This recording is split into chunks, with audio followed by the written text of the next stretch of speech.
Bismillahirrahmanirrahim. Assalamualaikum warahmatullahi wabarakatuh. Alhamdulillah.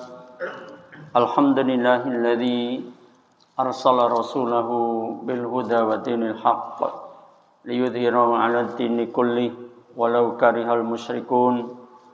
Wa asyhadu an la ilaha illallah wahdahu la syarikalah wa asyhadu anna Muhammadan 'abduhu wa rasuluh. Ya ayyuhalladzina amanu taqullaha haqqa tuqatih wa la tamutunna illa wa antum muslimun. Wa ba'du.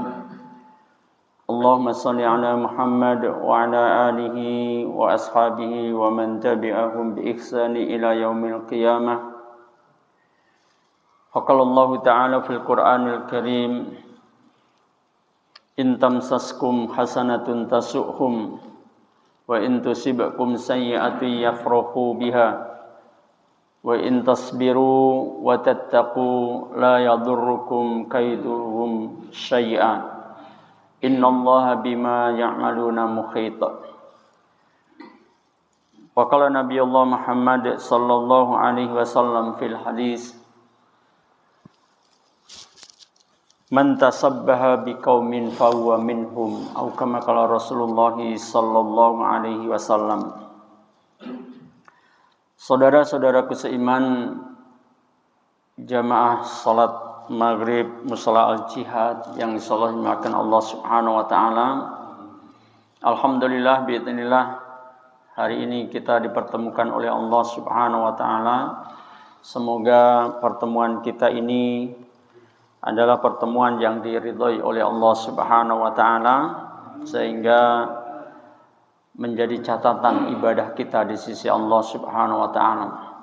Salawat serta salam senantiasa kita sampaikan pada junjungan kita Nabi Allah Muhammad sallallahu alaihi wasallam. Saudara-saudaraku seiman yang insyaallah dimuliakan Allah Subhanahu wa taala, sebagaimana sudah saya sampaikan kepada pengurus bahwa pada malam hari ini kita akan membahas satu tema yang membutuhkan kemapanan hati di dalam mensikapinya. Saya tidak bermaksud menuduh bapak-bapak hatinya kurang mapan, enggak begitu ya. Tapi memang ayat-ayat yang akan kita bahas memang betul-betul membutuhkan hati yang mapan untuk mensikapinya ya. Oleh sebab itu mudah-mudahan kita kembali kepada apa yang sudah menjadi keyakinan kita, bahwa Al-Quran adalah petunjuk kehidupan. Maka oleh sebab itu betapapun mungkin nanti ibarat kata bisa membelalakan mata kita karena kita kaget ya, bukan berarti bapak-bapak belum pernah membaca ayat-ayat ini. Mungkin sudah, karena saya yakin bapak sudah berulang-ulang mengkhatamkan Al-Quran. Tetapi masalahnya sampai ayat-ayat yang akan kita bahas itu kira-kira bapak paham apa enggak, itu masalahnya. Kemudian setelah kalaulah paham, kira-kira bagaimana mempraktekkan dalam kehidupan. Mudah-mudahan Allah Subhanahu wa taala memberikan ilmu yang bermanfaat untuk kita semuanya atas ayat-ayat yang akan kita bahas ini, dan Allah memberikan kekuatan, kemampuan, kemudahan untuk kita bisa amalkan, kita bisa jadikan pijakan kita di dalam menapaki kehidupan yang tersisa ini. Baik, saudaraku seiman, tema kita adalah tipu daya orang-orang kafir. Tipu daya orang-orang kafir. Namun sebelum kita masuk materinya, saya akan awali untuk menguatkan hati kita semuanya. Dimulai dari suratul Baqarah ayat ke-147. Allah Subhanahu wa taala menyatakan, al-haqqu mir rabbika fala takunanna minal mumtarin. Kebenaran itu yang datang dari Allah. Jadi semua yang datang dari Allah Al-Quran semuanya datang dari Allah. Hadis-hadis yang sahih, yang derajatnya bisa digunakan untuk landasan juga datangnya dari Allah. Maka oleh sebab itu kita dituntut sebagai orang yang meyakininya, fala takunanna minal mumtarin. Oleh sebab itu janganlah kalian termasuk orang yang ragu-ragu. Ragu-ragu saja nggak boleh, apalagi sampai nolak, ya. Ragu-ragu saja nggak boleh, apalagi sampai nolak, ya. Baik, yang kedua, hantaran kita adalah bahwa judul tipu daya itu pasti konotasinya adalah negatif, ya. Sikap negatif. Apa ini? Tindakan negatif, menipu, ya, menipu. Maka saudaraku sekalian, biasanya kemudian tipu daya ini terkandung di dalamnya ada kebohongan, di dalamnya tergantung ada maksud jahat untuk mencelakakan orang yang ditipu daya dan sebagainya, ya. Maka akan kita buktikan dengan ayat-ayat Allah Subhanahu wa taala, ya. Coba kita perhatikan di dalam surat Al-A'raf ayat yang ke 19, 20 dan 21. Surat Al-A'raf ayat 19, 20 dan 21 ini membincangkan tentang bagaimana tipu daya iblis. Ya, inilah awal tipu daya dihantamkan kepada manusia. Ya, yang menggunakan tipu daya itu siapa? Iblis. Ya. Ambil Quran biar baca Qurannya. Jangan ikut-ikutan mbah-mbahnya nggak megang Quran, yang muda-muda megang Quran biar bisa ngecek, ya.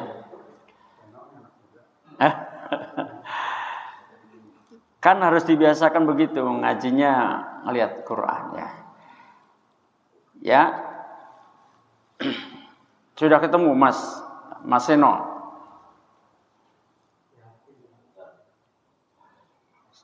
Surat Al-A'raf ayat 119, 118, 119, 120, 121.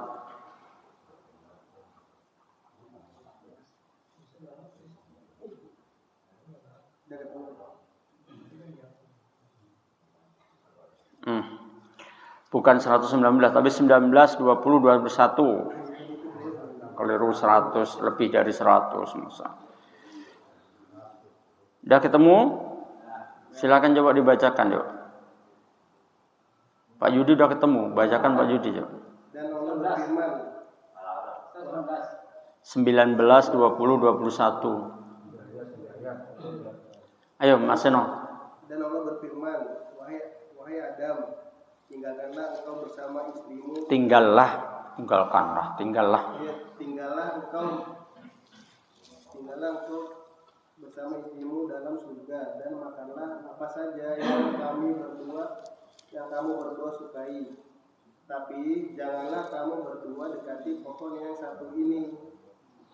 Apabila didekati, kamu berdua masuk orang-orang yang zalim.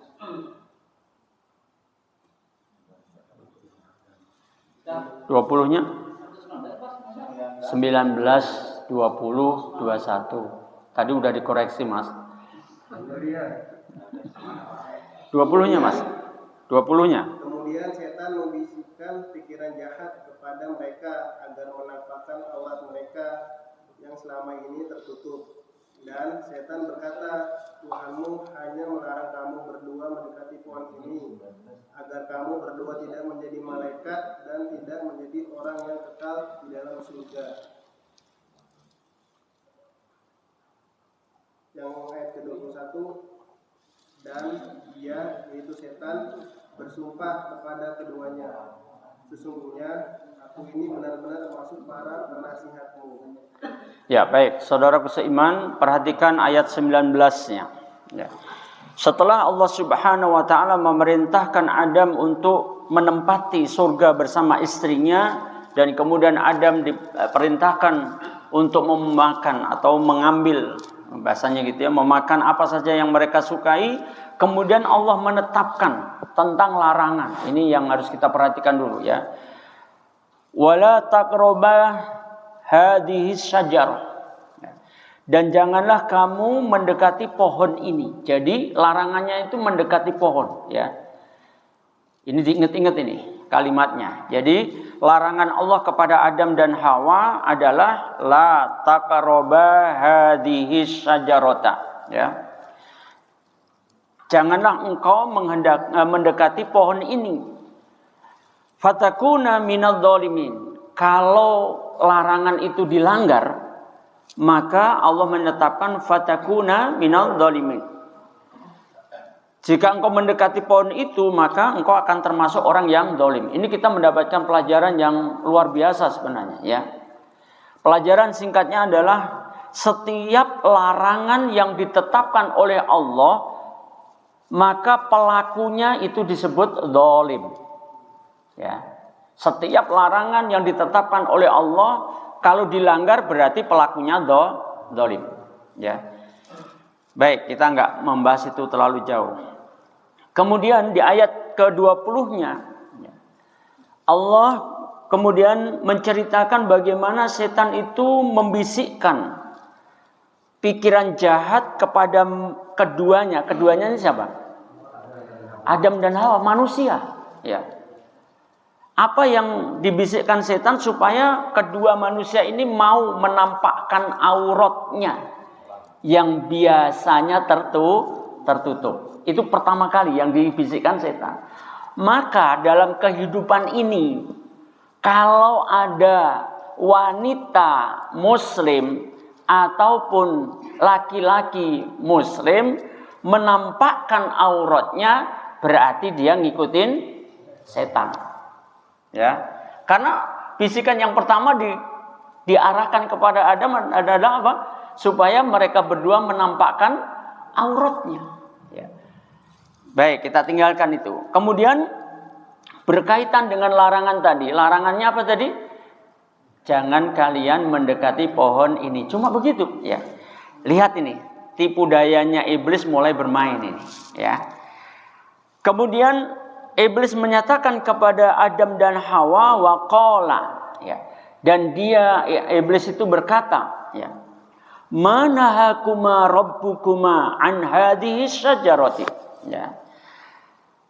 Apa saja yang dilarang kepada kalian oleh Rabb kalian an hadhihi syajarah, terhadap pohon ini. Apa tadi larangannya?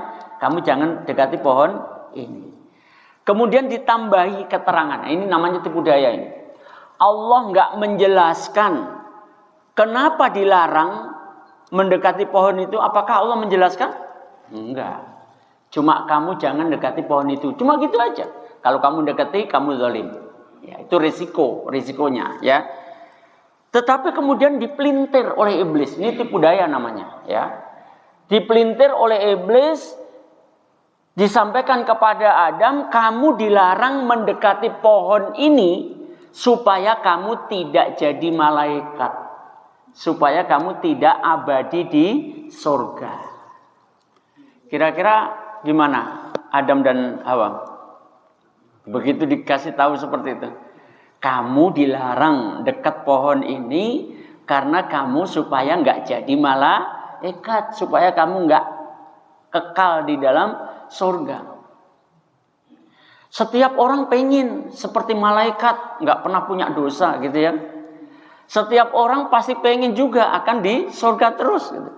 Nah ini kemudian dirayu oleh iblis seperti tadi. Bahkan kemudian tipu dayanya itu ditegaskan di ayat ke-21 dengan pakai sumpah. Ya. Supaya yakin gitu loh. Adam itu supaya percaya dengan omongan dia gitu loh. Apa katanya ya? Wa qasamahuma inni lakuma laminan nasihin. Ya Masya Allah. Iya, setan itu kemudian bersumpah kepada keduanya, kepada Adam dan Hawa, sesungguhnya aku ini bagimu adalah benar-benar termasuk pemberi nasihat. Jadi iblis menyatakan dirinya, aku itu cuma nasihatin kamu loh. Bahwa kalau kamu nggak dekat pohon itu, maka kamu nggak jadi malaikat. Kamu nggak akan kekal di surga.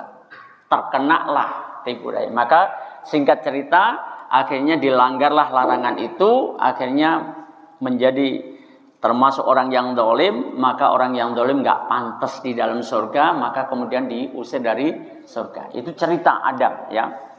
Nah, saudaraku seiman, ketika Adam memulai kehidupan di dunia, ya, maka kemudian berkembang biaklah namanya manusia itu sampai menjadi kita ini. Coba antum lihat di dalam surat Toha ayat 123.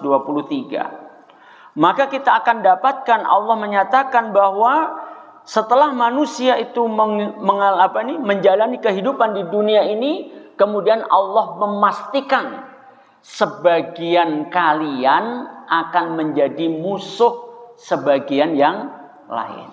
Nah, ini mulai dari titik ini hati kita harus ditata ini, ya. Karena nanti akan ada orang, wah ini kajian apa nih? Kajian ngajarin berantem ini, gitu, ya. Padahal ini ayat Allah. Allah yang menyatakan bahwa manusia itu sebagian akan menjadi musuh sebagian yang lain. Itu pasti itu. Ingat, tadi sudah saya ingatkan dengan surat Al-Baqarah ayat 147. Semua yang datang dari Allah itu mesti benar dan kita tidak boleh ragu, ya. Mas Yudi sudah ketemu surat Toha ayat 123. Surat ke-20 ayat 123. Hah? Enggak ditunjukin. Ya sudah. Ayat 123 juga bicara tentang ketika Adam diusir dari surga. Qala bitu minha jami'a, ya. Kemudian Allah menyatakan ba'dukum li ba'din adu. Ya, sampai di sini aja, ya. Allah berfirman ihbitu minha jami'a. Ini perintah dari Allah kepada Adam dan Hawa supaya keluar dari surga. Karena apa? Karena melanggar larangan. Kalau kita melanggar larangan, kita pantas nggak di surga? Adam yang sudah ada di dalam surga saja begitu melanggar larangannya langsung diusir oleh Allah. Nah, kita baru bercita-cita pengen surga, tapi kita banyak melakukan larangannya Allah. Nah, terus kita kira-kira masuk surga enggak? Am hasibatum an tadkhulul jannah. 2 ayat ini ya diawali begitu. Kita dulu pernah bahas ini. Apakah kamu mengira kamu akan masuk surga? Gitu, ya. Dulu pernah saya bahas ini, kemudian saya menggunakan bahasa gaul kita. Emang lu pantas masuk surga gitu, ya. Emangnya lu pantas masuk surga gitu, ya.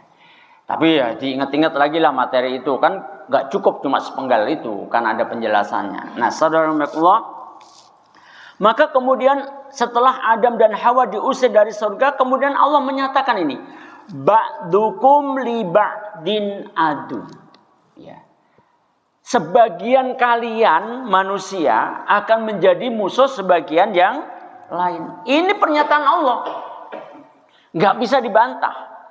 Tetapi yang harus kita pahami, sebagian kalian menjadi musuh sebagian yang lain, itu antar siapa? Suami istri? Bukan.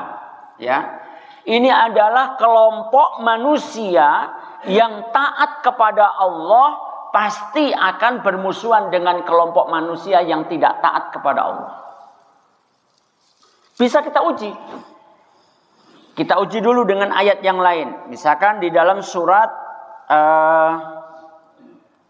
Al-An'am ayat 112, ya. Surat Al-An'am ayat 112 Allah menyatakan wa kadzalika ja'alna likulli nabiyyin aduwan syayatinal ins wal jin. Ya, sampai di situ aja ila akhir ayat, ya. Wa kadzalika ja'alna, demikianlah kami jadikan likulli nabiyyin, setiap nabi loh, ya. Setiap nabi itu punya musuh. Perhatikan, setiap nabi punya musuh. Musuhnya siapa? syayatinal insi wal jin, setan-setan dari jenis manusia dan jin. Kemudian Allah menceritakan bagaimana caranya mereka membisikkan satu sama lain kalimat yang indah-indah untuk menipu manusia. Nah, lihat ini. Tadi sudah saya jelaskan, namanya tipu daya, pasti di dalamnya ada kebohongan, ada tipu-tipuan, ya. Nah, untuk apa? Untuk menghantam orang yang ditipu daya. Nah, saudaraku seiman, kalau saya mengajukan pertanyaan, Allah ketika menyatakan bahwa setiap nabi punya musuh, nabi itu termasuk golongan yang taat, kan? Musuhnya berarti yang tidak taat, yang menentang dakwah, yang menentang risalah Allah. Dari zaman ke zaman, dari nabi satu ke nabi yang lain, tidak ada nabi yang tidak punya musuh. Nabi dan orang-orang beriman yang mengikutinya pasti berhadapan dengan musuhnya. Dan ini Allah yang sudah menyatakan, ya. Maka coba kita sambil mengingat-ingatlah. Setiap orang pasti tahu bagaimana misalkan Nabi Ibrahim alaihissalam, siapa musuhnya? Namrud, juga bapaknya sendiri juga. Bapaknya pembuat berhala, ya. Nah, saudaraku seiman, bagaimana kira-kira risiko yang dihadapi oleh Ibrahim? Halo? Sampai dibakar hidup. Baru kemudian ditolong oleh Allah. Nabi Musa dan orang-orang yang beriman, siapa musuhnya? Fir'aun. Apakah dibiarkan oleh Fir'aun keadaan Musa? Enggak. Juga dimusuhi. Ini kepastian. Nabi Isa alaihissalam, ada musuhnya?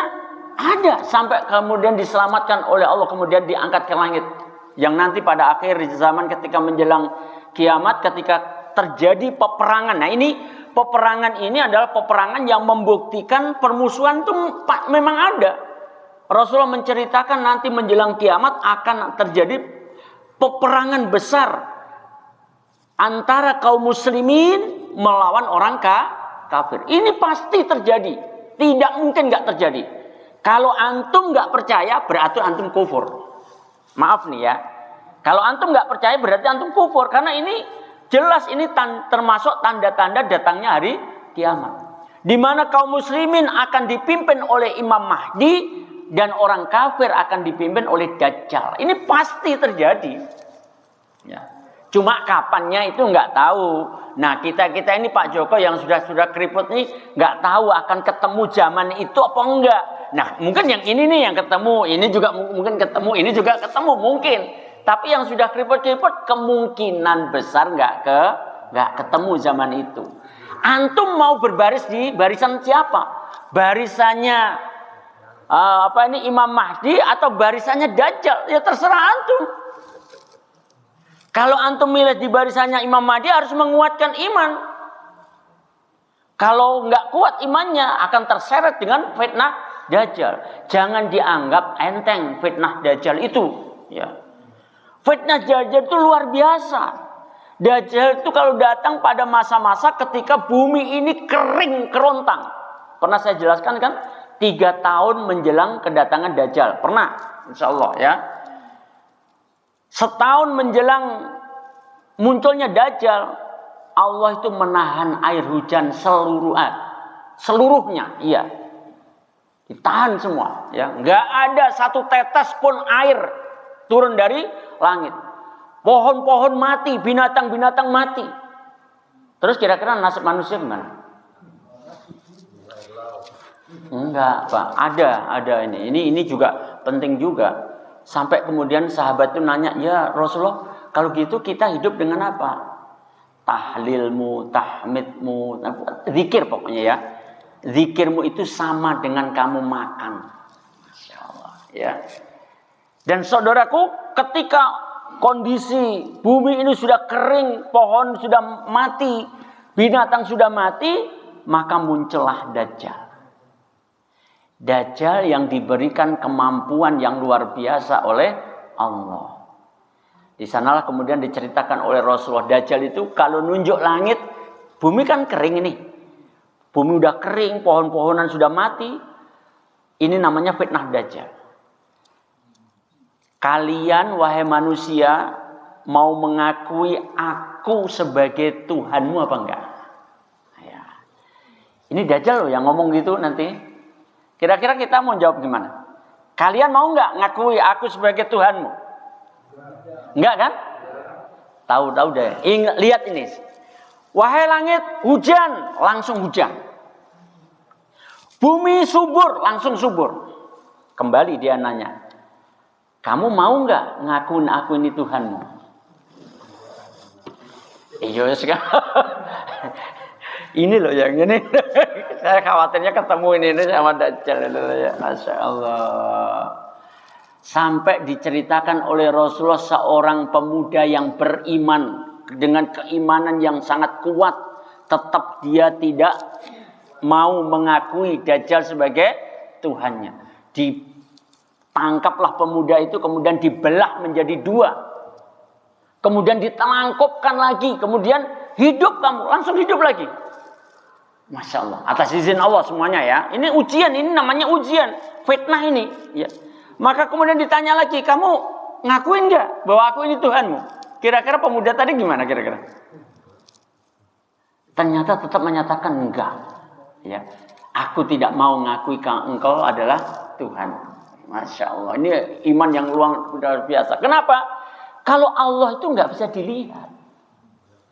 Ya, kalau Allah itu tidak bisa dilihat. Masa kamu bisa dilihat? Walaupun kamu bisa nunjuk langit hujan-hujan, bumi subur-subur, megang gumpalan tanah menjadi roti. Itu luar biasa Dajjal itu. Maka hati-hatilah ya. Jaga iman kalian ya. Nah, saudaraku seiman, itu tipu daya semuanya. Bahwa setiap nabi dan pengikutnya pasti punya musuh. Kalau nabi punya musuh, kira-kira ulama punya musuh enggak? Yo harus. Bukan nabi saja punya musuh. Nabi aja dimusuhi, ulama kan katanya pewarisnya nabi. Al ulama'u warisatul anbiya. Jadi kalau ulama merasa tidak punya musuh, malah tanda tanya besar itu. Tanda tanya besar itu. Masa nabinya aja punya musuh, dia nggak punya musuh? Kalau ulamanya mesti juga punya musuh, maka kita sebagai pengikutnya nabi punya musuh apa enggak? Punya juga. Kita harus menyadari punya musuh. Dan musuh kita itu akan melakukan tipu daya. Tadi sudah saya katakan bahwa ba'dukum li ba'din adu, sebagian kalian akan menjadi musuh sebagian yang lain, adalah kelompok manusia yang taat akan bermusuhan dengan kelompok manusia yang tidak taat. Nah, kelompok manusia yang tidak taat inilah yang kemudian disebut kafir, sedangkan kelompok yang taat ini disebut mukmin. Nah, saudaraku seiman, ini mulai harus hati-hati di sini nih, ya. Kenapa harus hati-hati? Karena kita hidup berdampingan dengan mereka. Dan Allah mengatur bagaimana kita berinteraksi dengan mereka. Karena memang Al-Quran ini untuk menuntun kehidupan kita. Maka oleh sebab itu coba kita lihat ya. Di dalam surat Al-Baqarah ayat ke-120. Kira-kira isinya apa itu? Al-Baqarah ayat 120. Ayat populer itu. Kan ada ayat populer, ayat enggak populer. Apa isinya kira-kira? Ketidakridhaan orang-orang Yahudi dan Nasrani kepada kita. Ayo Mas Yudi, bacakan Mas. Orang-orang Yahudi dan Nasrani tidak akan senang kepada kamu jika kamu mengikuti agama mereka. Katakanlah, sesungguhnya petunjuk Allah itulah petunjuk yang benar. Dan sesungguhnya jika kamu mengikuti kemauan mereka, setelah pengetahuan datang kepadamu, maka Allah tidak lagi menjadi pelindung dan penolong bagimu. Ya, pelan-pelan ya. Ini Allah nih yang beritahu kepada kita ini. Walan tardo ankal yahudu wan nasara hatta tattabi'a millatahum ila akhir ayat. Allah menggunakan kata lan, itu kata tunjuk waktu yang menampakkan, menunjukkan tidak terbatas, kapan saja. Sejak dulu sampai nanti yaumul kiamah, orang Yahudi dan Nasrani tidak akan pernah ridho terhadap orang-orang beriman. Mereka akan berhenti dengan kelakuannya itu kalau apa? Hatta tattabi'a millatahum, sampai kalian mau mengikuti milahnya mereka. Ya, milah ini bisa disebut agama juga. Maka target mereka menyerang kita adalah memurtadkan kita. Yang pertama, memurtadkan kita dengan berbagai macam. Nah, tipu dayanya ada orang yang tertipu daya dengan dunia. Maka kemudian mereka datang dengan relawannya, biasanya yang terkena adalah di daerah-daerah bencana atau daerah-daerah yang minus banget gitu ya. Mereka datang membawa sembako, mereka datang di daerah bencana kemudian membangun fasilitas-fasilitas dengan dana mereka yang luar biasa seperti nyetak uang sendiri gitu ya. Sementara kalau orang Islam cuma ngumpulin pakaian bekas, iya Bu.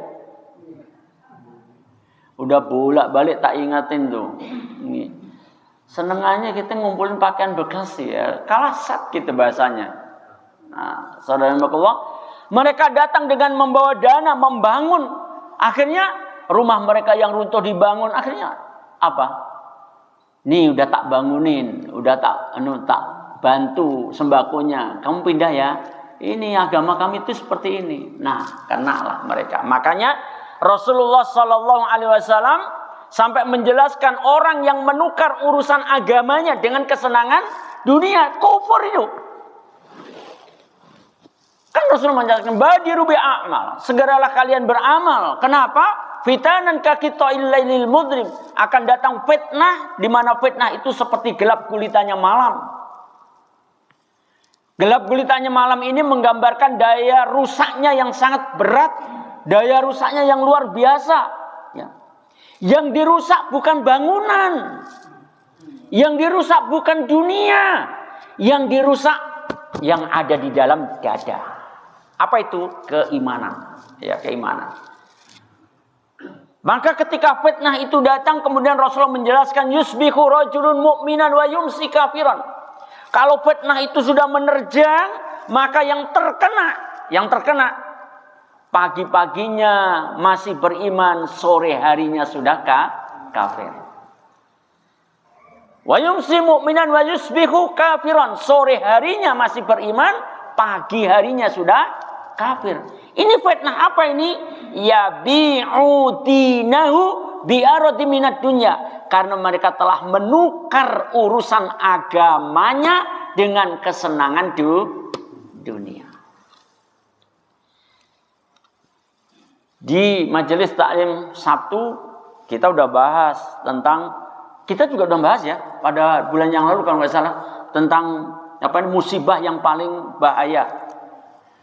Justru sebenarnya kalau rontoknya bangunan, luluh lantaknya bangunan mah bisa dibangun lagi. Tapi kalau sudah runtuh hatinya, runtuh imannya, dan kemudian tidak diberikan kesempatan untuk taubat oleh Allah, Masya Allah hancur di akhiratnya. Itu yang sudah kita bahas pada pekan yang lalu, pada bulan yang lalu maksud saya ya. Nah saudaraku seiman ya, maka mereka akan berupaya kalaulah orang itu ya kuat imannya, tidak bisa dimurtadkan, mereka juga punya target apa? Untuk menjadikan lemah imannya, tidak sampai lepas imannya, ya. Sehingga itulah yang kemudian diceritakan oleh Rasulullah, di mana ketika kaum muslimin nanti seperti hidangan di atas meja yang diperebutkan oleh musuh-musuhnya. Jadi kaum muslimin itu berada seperti di nampan di atas meja, seperti gambarkan makanan, tapi kemudian diperebutkan oleh musuh-musuhnya, dikelilingi oleh musuh-musuhnya. Maka kemudian ketika sahabat nanya, Wahai Rasulullah, apakah jumlah kita sedikit waktu itu? Masya Allah. Ternyata Rasulullah menyatakan, lah tidak. Justru jumlah kalian, siapa kalian di sini? Muslimin. Ya, jumlah kalian pada saat itu banyak, tapi seperti buih, nggak berkualitas, imannya merosot, nggak peduli dengan tatanan yang telah diatur oleh Allah Subhanahu Wa Taala. Dan itu tahapannya luar biasa. Di hadis yang lain sampai Rasulullah menyatakan, kalian akan mengikuti mereka sejengkal demi sejengkal, sehasta demi sehasta, sampai mereka masuk lubang biawak sekalipun kalian akan mengikutinya. Kan menakutkan banget itu. Ngekornya, ngikutinya sampai seperti itu loh Pak Joko. Sejengkal demi sejengkal, sehasta demi sehasta, sampai mereka masuk lubang biawak sekalipun kalian akan mengikuti. Maka kemudian sahabat ada yang nanya, apakah mereka itu yang diikuti itu maksudnya itu adalah Yahudi dan Nasrani wahai Rasulullah? Rasulullah cuma menyatakan, siapa lagi kalau bukan mereka? Siapa lagi gitulah ya, bahasa singkatnya begitu. Siapa lagi gitu. Maksudnya ya iya, kaum muslimin banyak sekarang kemudian mengikuti model-model cara hidupnya seperti Yahudi dan Nasrani, padahal kaum muslimin punya tatanan sendiri. Sejengkal demi sejengkal, sehasta demi sehasta, akhirnya masuk lubang biawak digambarkan oleh Rasulullah ya. Sampai masuk lubang biawak pun juga diikuti. Nah, saudaraku seiman, inilah kenyataannya kemudian menjadikan kaum muslimin seperti buih yang tidak bermutu. Kalau sudah keadaan seperti itu kata Rasulullah, maka akan dicabut dari dada musuh kalian. Musuh kita tadi siapa? Tadi loh udah saya uraikan dari awal.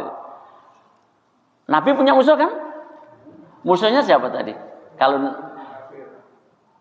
Nabi tadi di ayat syayatinal insi wal jin, setan-setan dari jenis manusia dan jin. Jadi kalau manusia sudah berubah jadi setan, jinnya juga sudah berubah jadi setan, maka itu musuhnya Nabi dan orang-orang beriman. Nah, saudaraku seiman ya, makanya mereka tidak akan berhenti. Bagaimana supaya kaum muslimin ini terjebak? Mereka tidak lagi menggunakan Al-Quran sebagai petunjuk kehidupannya. Setidak-tidaknya kemudian menjadi orang yang ragu-ragu dengan Al-Quran.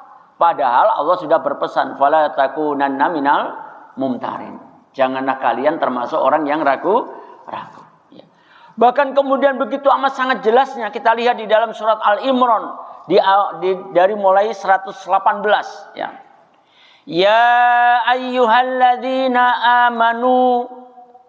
Dalam ayat ini siapa yang dipanggil oleh Allah?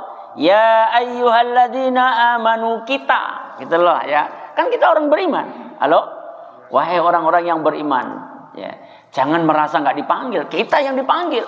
Kemudian Allah menetapkan aturan la tattakhidhu bitanatan min dunikum la ya'lunakum khabala. Yang pertama kali buat aturannya oleh Allah kepada orang yang beriman dalam ayat ini maksudnya ya. Dalam ayat ini la tattakhidhu bitanatan min dunikum. Janganlah engkau mengambil teman kepercayaan orang-orang yang dari luar kalanganmu. Masya Allah. Siapa kira-kira dari luar kalangan orang beriman? Ya orang kafir. Nanti ingat-ingat. Sekian tahun yang lalu kemudian muncul gerakan 212 berkaitan dengan apa itu? Surat Al-Maidah ayat 51. Di sana larangannya secara khusus, janganlah engkau jadikan orang Yahudi dan Nasrani sebagai teman setia. Kalau sebagai teman setia saja nggak boleh, apalagi jadi pimpinan nggak boleh. Karena kalau antum mengangkat orang kafir sebagai pemimpin, konsekuensi kalau mengangkat pemimpin, antum sebagai orang yang ngangkat harus setia kepada dia. Iya kan? Masa ngangkat pemimpin kemudian nggak setia? Ya aneh lah, ya. Konsekuensi logisnya kalau sudah ngangkat pemimpin pasti akan setia dengan pemimpinnya. Kalau pemimpin itu kafir maka berarti setia dengan kafir. Nah, saudara-saudara, makanya tadi sudah saya wanti-wanti ini ayat-ayatnya ayat serem. Masya Allah ya. Saya tidak bermaksud melecehkan ayat jangan na'udzubillah min dzalik, enggak ya. Kemudian apa alasan? Nah, ini yang penting. Apa alasan Allah melarang kita mengambil sebagai teman setia orang-orang yang dari luar kalangan kita? Apa alasannya? Ini lihat, Allah tuh kalau ngelarang nggak begitu aja gitu. Jadi Allah punya alasan. Dan Allah Maha mendengar, Allah Maha melihat, Allah Maha tahu. Ya, bahkan yang digerakkan hati kita saja Allah tahu. Wa na'lamu ma tuwaswisu bihi nafsuh. Surat Qaf ayat yang ke-16, ya. Bahwa apapun yang dibisikkan dalam hati mereka manusia, kami mengetahui, Allah tahu.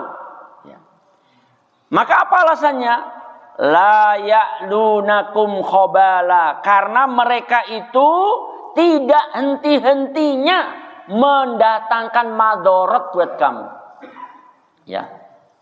Bahkan kemudian juga waddu ma'anitum, juga menyusahkan kamu. Mereka enggak berhenti-berhentinya menyusahkan kamu. Inilah yang saya tadi sebut membutuhkan hati yang mapan. Ini yang ngomong alasannya siapa ini? Yang mengungkapkan alasannya siapa? Allah loh. Ini mesti benernya ini. Cuma kita mau ngikut berita dari Allah atau mengikuti perasaan kita kira-kira? Halo? Itulah yang saya tadi ingatkan, membutuhkan hati yang mapan di situ. Kadang-kadang kita terkecoh dengan keadaan duniawiah. Ya. Kita ngikutin perasaan, orang segitu baiknya kok masa buruk sih? Itu kan menurut kamu gitu.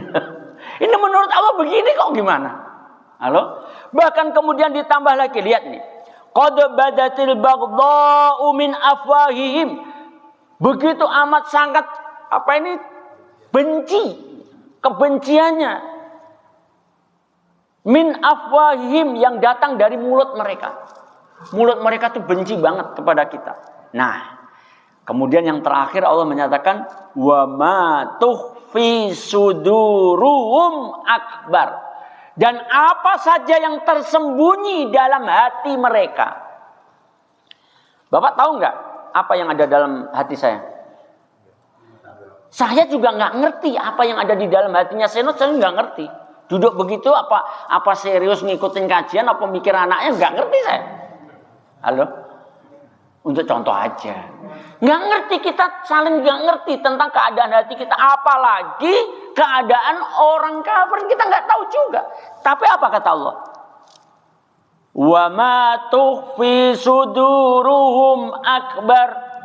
Dan apa saja yang tersembunyi dalam hati mereka jauh lebih jahat lagi. Wes, sampean percaya apa enggak?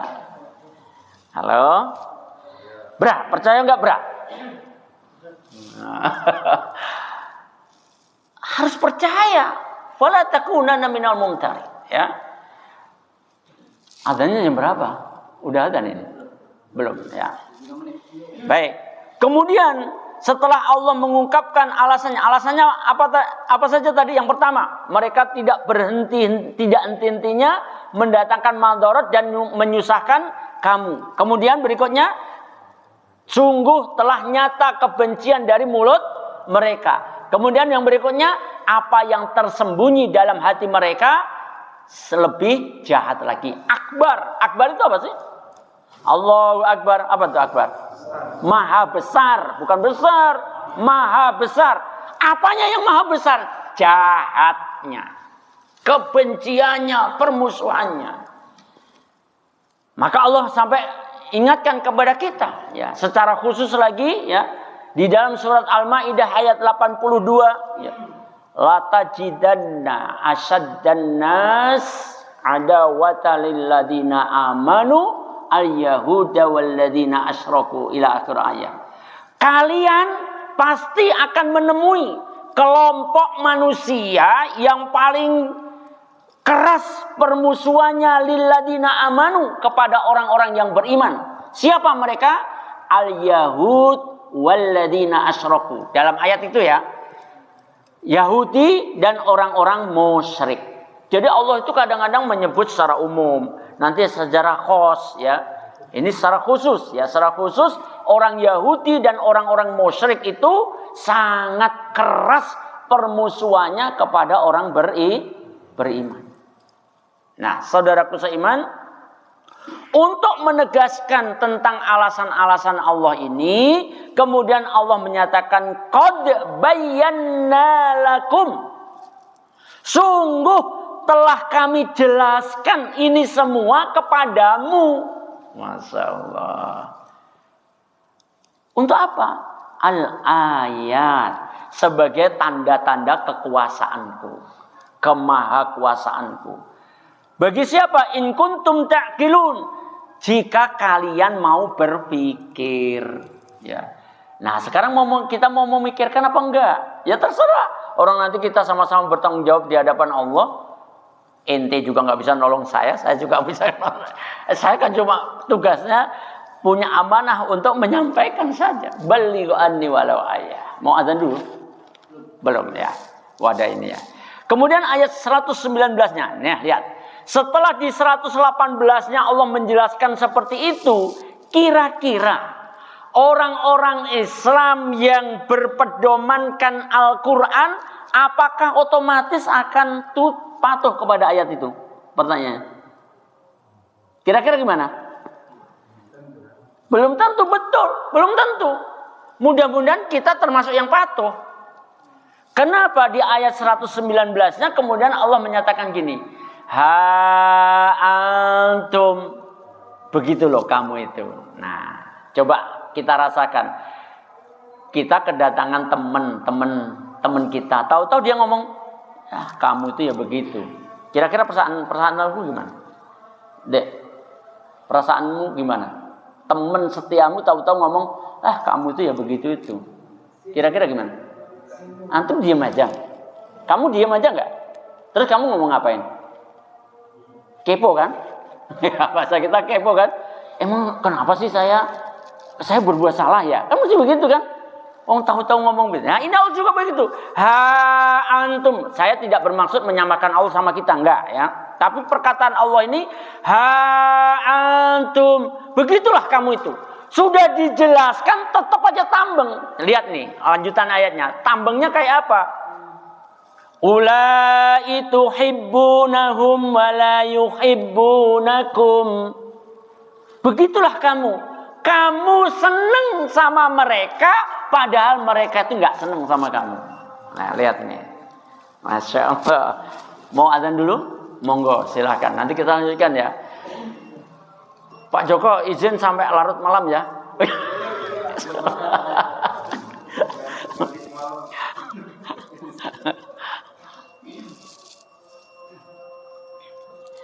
Ya, kita azan Isya dulu.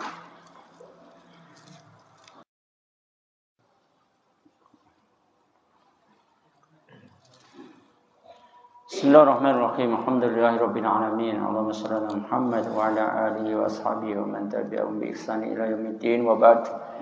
Ha antum ulai tuhibbunahum wa la yuhibbunakum. Begitu loh kamu itu, Allah yang ngomong gitu ya. Begitu tuh kamu itu. Ya. Kamu seneng sama mereka, padahal mereka nggak seneng sama kamu. Masya Allah. Wa tu'minuna bil kitabi kullihi. Dan kalian beriman kepada kitab-kitab seluruhnya.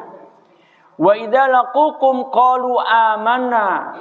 Dan apabila mereka bertemu dengan kalian, qalu, kemudian mereka menyatakan amanah, kami beriman. Ini karena ayat 119 ini, kan tadi saya katakan begitu Allah menjelaskan di ayat 118, kira-kira orang Islam apa seluruhnya terus menjadikan ayat 118 itu sebagai pedoman kehidupannya? Enggak.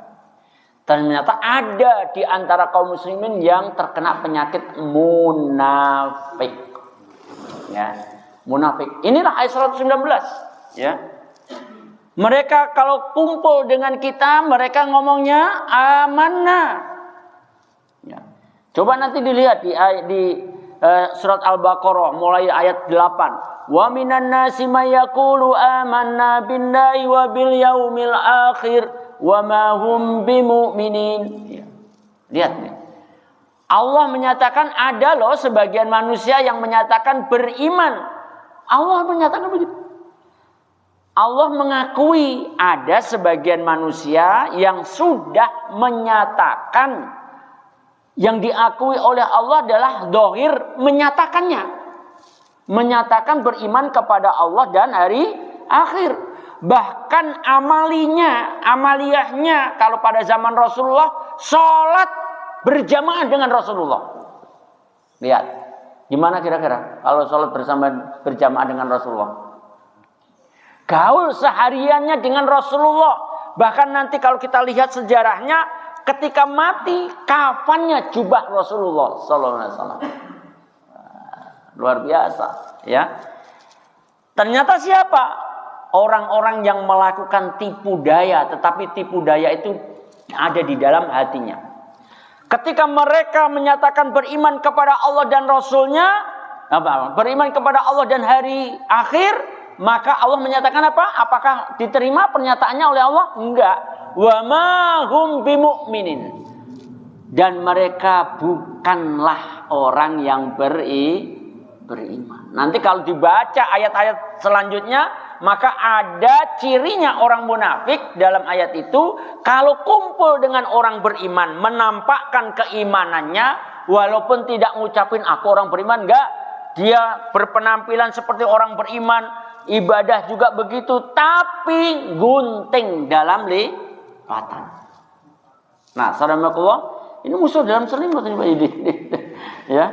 Nah, saudara-saudara, Pak Joko kalau musuh dalam selimut itu ngatasinya gampang nggak? Susah. Rasulullah susah, apalagi kita. Rasulullah susah, apalagi kita. Ya. Nah, saudaraku rahmatullah, juga demikian Allah mengungkapkan di ayat surat Al-Baqarah ayat keberapa itu bahwa orang-orang munafik itu kalau ketemu orang beriman menyatakan beriman, wa idza khalau ila syayatinihim, apabila mereka kembali kepada setan-setannya, siapa kira-kira? Kembali ke setan-setannya? Ya teman-temannya, kelompoknya. Maka kemudian aku cuma berolok-olok saja kok. Masya Allah, luar biasa ya. Nah, saudaraku seiman, ini juga demikian. Wa idza laqukum qalu amana. Dan apabila mereka bertemu denganmu, qalu, mereka menyatakan amana. Wa idza khalau addu alaikumul anamila minal ghaid. Dan apabila mereka berpisah dengan kalian, maka kemudian mereka menggigit jarinya karena kemarahannya kepadamu, enggak sukanya ke kamu ya. Qul mutu bi ghaidikum. Katakan matilah kamu dengan kemarahanmu itu ya, kebencianmu ini. Innallaha alimun bidzati sudur. Sesungguhnya Allah itu Maha mengetahui apa yang tersembunyi dalam hati ya. Di dalam hatinya orang beriman Allah tahu, di dalam hatinya orang kafir Allah tahu. Allah membongkar ya. Ayat 120-nya, in tamsaskum hasanatun tasu'um wa in tusibakum sayyi'atun yafrahu biha. Wa in tasbiru wa tattaqu la yadurrukum kaiduhum syai'a. Innallaha bima ya'maluna muhit. Nah, ini simpelnya di ayat 120 ini, jika kamu orang-orang beriman memperoleh hasanatun, apa itu hasanatun? Kebaikan. Gitu aja ya. Nah, sebelum ditafsirkan ya. Jika orang beriman itu mendapatkan, jika kalian itu mendapatkan hasanatun, mendapatkan kebaikan, tasukhum, mereka enggak suka, mereka sedih hati. Mereka siapa? Orang-orang kafir ya. Wa in tusibakum sayyi'atun, dan apabila kalian terkena musibah sayyi'atun, keburukan, maka yafrahu biha, maka mereka senang dengan keadaan itu. Artinya keadaan kalian susah, kalian terkena bencana, mereka senang. Nah, kita akan lihat. Saya ambilkan tafsir satu imam saja. Imam Al-Qatadah. Beliau menyatakan apa itu hasanatun maksudnya. Hasanatun di situ ditafsirkan ketika orang-orang beriman itu harmonis, ketika orang-orang beriman itu bersatu padu, ketika orang-orang beriman itu mendapatkan kedudukan yang tinggi, maka orang-orang kafir nggak suka. Maka kira-kira apa yang mereka perbuat? Tipu dayanya kira-kira apa? Membuat daya upaya supaya orang-orang beriman itu berpecah belah. Maka makna wa in tusibakum sayyi'atun, makna ketika orang beriman itu mendapatkan sayyi'ah, keburukan apa maksudnya? Adalah ketika orang-orang beriman itu sudah nggak rukun, sudah berselisih satu sama lainnya, ya. Orang beriman bubari kajiannya orang beriman dan sebagainya. Ada kan kasus yang seperti itu? Kajiannya orang beriman yang membubarkan orang beriman juga. Nah, terjadi kan di Indonesia? Terjadi. Ya. Ketika orang-orang beriman itu sudah nggak harmonis, sudah saling bertengkar, maka mereka menjadi senang. Mereka menjadi senang. Itulah, ya, perilaku mereka. Dan Allah ini menyatakan seperti ini. Terus bagaimana kita menghadapi mereka yang seperti itu? Nah, ditunjukkan oleh Allah jalannya. Wa in tasbiru wa tattaqu la yadurrukum kaiduhum syai'a. Dan jika kalian bersabar, kalian tetap bertakwa kepada Allah, la yadurrukum kaiduhum syai'a, maka tipu daya mereka tidak akan pernah menang. Ini pernyataan Allah loh ya. Apa syaratnya kita menghadapi mereka? Sabar dan bertakwa, ya. In tasbiru wa tattaqu, kalian tetap bersabar dan juga bertakwa. La yadurrukum kaiduhum syai'a, maka tipu daya mereka tidak akan bisa menang. Ya, tidak akan bisa menang, ya. Innallaha bima ya'maluna muhit.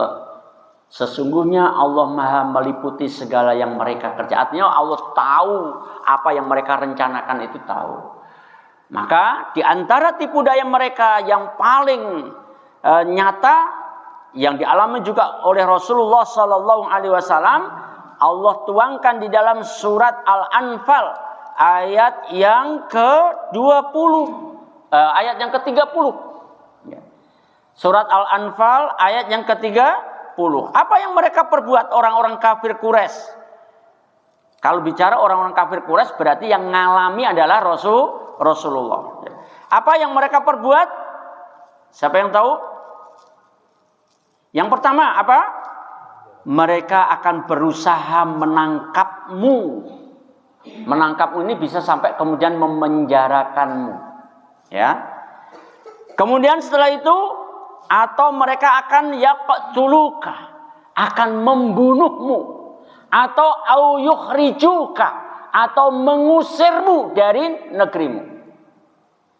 Itu nabi kita diperlakukan seperti itu, ya. Kalau gitu, ulama pewarisnya nabi kira-kira akan disetting seperti itu apa enggak? Iya, memang nyata juga. Ulama dipenjarakan dan sebagainya begitu. Ada ulama yang dibunuh dan sebagainya. Ya, memang jangan menyatakan. Kadang-kadang kita itu agak maaf nih. Ini untuk membuka wawasan. Biar ini kan direkam ini ya. Kita itu kadang-kadang maaf nih. Secara umum maksudnya ya, masyarakat itu terlalu picik dalam coba pahami, setiap isme yang ada, pasti dia akan berusaha untuk mewarnai negerinya, betul nggak? Misalnya komunisme, dia pengennya negeri ini menjadi negeri komunis, itu pasti itu. Liberal, pengennya negeri ini menjadi negeri yang liberal. Kapitalisme, pengen negeri ini menjadi negeri yang kapitalis. Kemudian yang Kristen pengen negeri ini menjadi negeri Kristen. Terjadi di Irian kan disebut sebagai kota Injil kan. Sampai seperti itu ya. Nah, giliran orang Islam kemudian punya keinginan menjadikan negeri ini menjadi negeri Islam, disalahkan. Lah kan sama aja. Kalau mereka boleh menawarkan ismu-ismunya, masa kita nggak boleh? Halo? Nggak, logika nggak masuk, ya. Ini loh, saudara-saudara, ya. Tapi ingat, maaf ya. Kemarin hari Sabtu juga sudah saya tegas-tegaskan. Kalimat ini tidak bermaksud untuk mengajak jamaah al-jihad untuk mendirikan negara Islam. Enggak. Sekali lagi enggak, ya. Tapi kita harus paham bahwa setiap isme itu pasti pengen mewarnai negerinya, itu pasti, ya. Ya mana siapa yang akan kuat pengaruhnya, kan begitu nanti, ya. Nah, saudaraku seiman, ya, maka oleh sebab itu Allah Subhanahu wa taala di dalam surat Al-Anfal ayat yang ke-30 tadi udah ketemu antum, udah nyatat. Ya. Allah Subhanahu wa taala menyatakan, ya, wa id yamkuru bikal ladzina kafaru liyuthbituka aw yaqtuluka aw yukhrijuk wa yamkuruna wa yamkurullah wallahu khairul makirin. Ingatlah ketika orang-orang kafir merencanakan tipu daya terhadapmu Muhammad. Ya memang awalnya adalah Rasulullah yang dimusuhi, tapi setelah Rasulullah nggak ada ya tentu pengikutnya yang dimusuhi. Ya. Untuk apa? Untuk menahanmu, menangkapmu, atau memenjarakanmu, membunuhmu, atau mengusirmu. Mereka membuat tipu daya dan Allah akan membalas tipu daya itu. Dan Allah lah sebaik-baik pembalas tipu daya. Nah, saudaraku seiman, ya. Maka mudah-mudahan saya akan sedikit lanjutkan tadi. Ketika kaum muslim ini sudah jadi rusak, maka yang terjadi adalah Allah mencabut rasa takut dari dada musuh kalian. Sehingga sekarang nampak orang-orang kafir sudah tidak punya rasa takut kepada orang Islam. Padahal dalam hadis yang lain Rasulullah menyatakan kepada umatku diberikan 6 perkara yang tidak diberikan kepada umat yang lain. Salah satu di antaranya adalah ditanamkan rasa takut di dada musuh kalian sejauh 1 bulan perjalanan. Jadi kalau Rasulullah di sini pada zaman Rasulullah di sini bersama orang sahabat-sahabat, orang kafir ada di jauh 1 bulan perjalanan, nggak tahu sampai mana Pak Joko kira-kira jaraknya dari sini. Kediri ya lebih lah. Saya ke Kediri mesti 1 bulan, lebih tahu ya. Itu orang kafir di sana sudah takut kalau dengar orang muslim di sini. Nah, ketika orang Islam itu sudah menjadi rusak, sudah nggak bermutu, maka Rasulullah menyatakan rasa takut itu dicabut oleh Allah. Sehingga nyata sekali sekarang musuh-musuh Islam sangat berani dengan orang Islam. Di mana-mana orang Islam jadi bulan-bulanan. Yang paling menakutkan hadis ini kemudian ditutup oleh Rasulullah. Dan ke dalam dada kalian ditanamkan al-wahan. Ini penyakit ini. Al-wahan itu penyakit, bukan Wuhan. Al-wahan. Nanti al-Wuhan lagi. Al-wahan. Maka kemudian ditanya oleh sahabat, wahai Rasulullah, apa itu al-wahan? Al-wahan itu adalah hubud dunya wa karahiyatul maut. Cinta dunia dan takut mati. Itulah akhirnya melemahlah kaum muslimin karena terbelenggu dengan jatuh cinta dengan dunia, takut untuk berjuang. Nah, takut mati itu maksudnya takut berjuang di jalan Allah. Subhanallah. Jangan salah paham juga. Makna berjuang di sini bukan berarti harus angkat senjata, enggak, ya. Antum ngaji itu juga berjuang di jalan Allah. Nah, perhatikan ya. Antum kalian ini anak-anak kecil ini ya, anak-anak kecil sama cucu kan? Ini cucu kan? Ya jatuh cucu kan? Kalian harus ngaji. Bapak selalu sentil nih di majelis ini. Kok yang hadir kok keriput semua? Yang kenceng kulitnya yang mana ini? Ya kan Pak Joko kan saya sering nyentil gitu kan? Nah kalau Pak Mamin terus yang datang, Sabtu juga ngaji juga. Nah terus ibrahnya kemana? Halo? Mulai malam ini dan seterusnya kalau di Al-Jihad ada kajian, kalian anak muda harus ngaji. Karena kalian harus mempertahankan keimanan kalian. Orang tua kalian bentar lagi udah nggak ada semuanya, ya. Kalau kalian nggak mau dikemanakan ini musola Al-Jihad. Namanya Al-Jihad nggak melahirkan mujahid ya kebangetan. Barakallahu fiik, saudaraku seiman.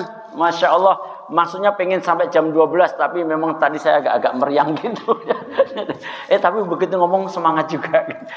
Saudaraku seiman, tidak ada kekuatan, kemampuan, dan kemudahan yang kita miliki. Yang sebenarnya ada satu hadis cuma agak panjang. Mudah-mudahan nanti pada bulan yang akan datang akan saya sambung sedikit tentang hadisnya yang wajib harus kita amalkan, karena itu kalau enggak kita akan celaka semuanya, ya. Yang digambarkan oleh Rasulullah. Insyaallah nanti mudah-mudahan Allah izinkan kita ketemu lagi, ya. Sebelum kita akhiri, barangkali ada yang mau dipertanyakan? Enggak.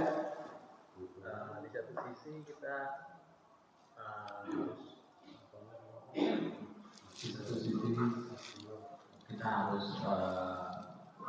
bersabar dan bertakwa.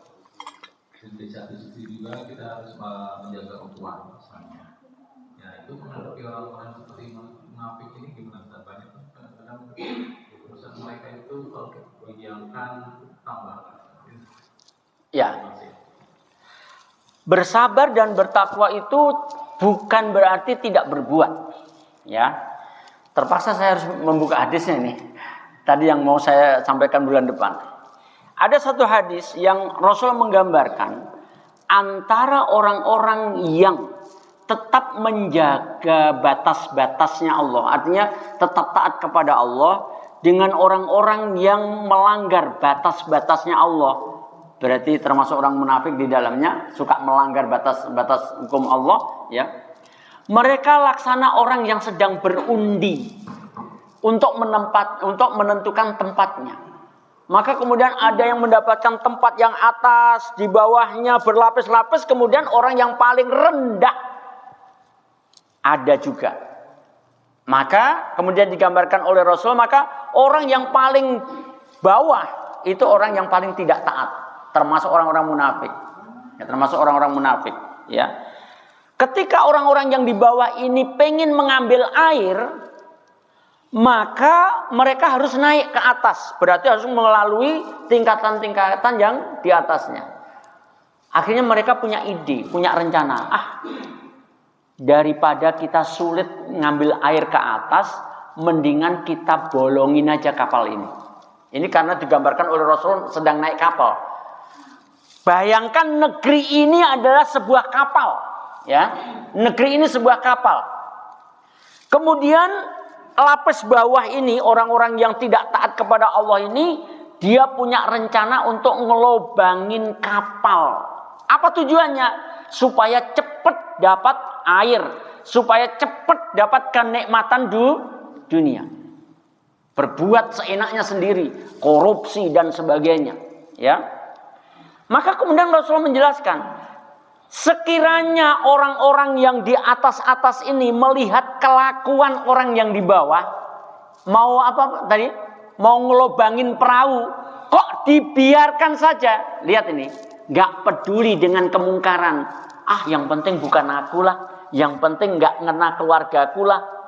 Mau nyari selamatnya sendiri saja, gak peduli, ya. Apa kata Rasulullah? Kalau orang-orang di atasnya tidak mencegah perbuatan melubangi kapal itu, maka semuanya akan tenggelam sama-sama. Lihat. Tapi kalau orang-orang di atasnya kemudian mencegah, berarti ini nahi mungkar namanya. Berarti kita harus berbuat nahi mungkar. Tentu jangan dibayangkan nahi mungkar terus kita sweeping, enggak begitu, enggak. Dengan nasihat. Sekarang eranya adalah era telekomunikasi, ya, perangnya perang menggunakan medsos digital ini, ya, kita menggunakan semuanya lah, ya, sarana-sarana itu gitu. Maka kalau mereka mencegahnya berarti akan selamat semuanya. Di hadis yang lain berkaitan dengan maksiat. Kalau sebuah negeri itu sudah banyak maksiat, kan pasti ada yang nggak bermaksiat juga, ya kan? Yang bermaksiat sudah banyak. Kemudian ada juga kelompok anak bangsa itu yang tidak bermaksiat. Berarti orang-orang bersih, orang-orang soleh. Tapi kata Rasulullah, summa lam yughayyiruhu. Kemudian orang-orang yang soleh, orang-orang yang tidak berbuat maksiat itu nggak mau melakukan perubahan, tidak mau mencegah kemaksiatan, illahumullahu bi'iqab. Masya Allah. Kecuali Allah akan mendatangkan siksaan merata. Diiqab, iqab itu dihukum, ya. Dihukum secara merata.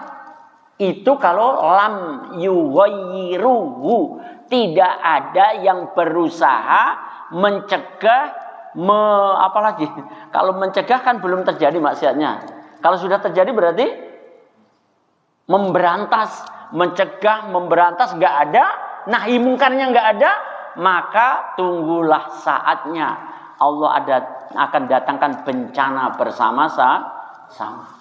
Ya, jadi sabar dan takwa itu maknanya yo kita tidak ngiki mongso, maksudnya tidak memaksakan diri, tapi kita juga berbuat.